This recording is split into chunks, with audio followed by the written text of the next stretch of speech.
What do we want? Where do we want it? Now! This is the scene our government was desperate to avoid. Doctors back on the picket line.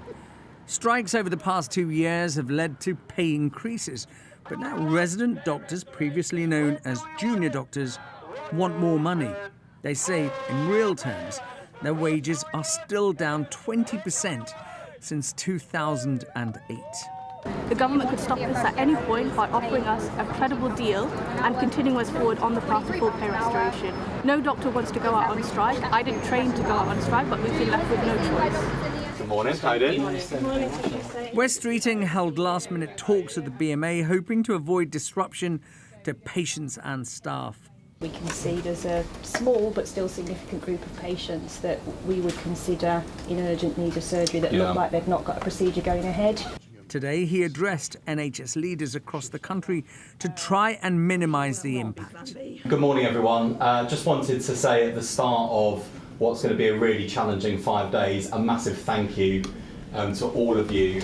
Resident doctor strikes in the last 2 years led to hundreds of thousands of cancelled appointments. However much the BMA try and sugarcoat it, what they are fundamentally doing today is forgetting the 3 words that should be at the forefront of every doctor's minds every day, which is do no harm.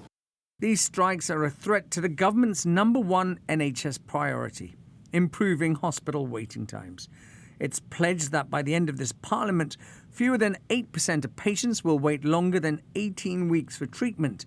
It's currently almost 5 times that number. The government also says no more than 5% of people should wait longer than 4 hours in A&E.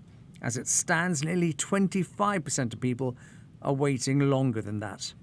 And people who waited over a year for elective treatment make almost a third more A&E visits in the 3 months after their care, while those seen in 18 weeks saw a big reduction.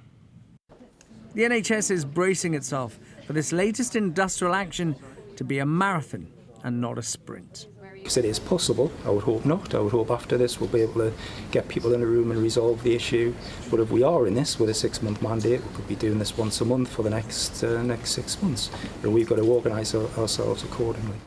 NHS leaders have been told to take a different approach to the strikes this time.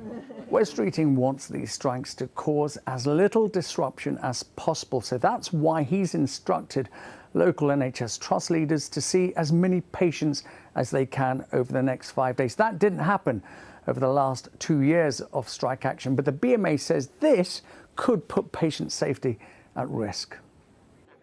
The two sides are clearly miles apart, so this could become the new norm, unless a breakthrough can be found. Ashish Joshi, Sky News in Westminster.